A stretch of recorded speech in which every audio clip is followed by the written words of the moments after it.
कोई डरने की बात नहीं मेरी सोना को, कोई डरने की बात नहीं। मेरी क्यूटी पाई कैसे बैठी है, मेरा नोनू मोनू, मेरी गुल्लू मुल्लू, दोनों के डॉग ऊपर। आप अपसेट क्यों हो बेटू? मन नहीं लग रहा? आपका चेहरा तो आज उदास है।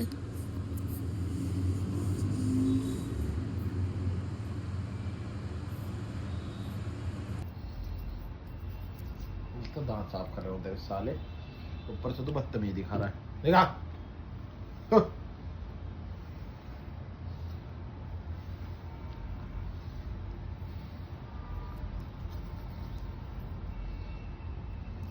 हाय बोली देख रहा है, ये देख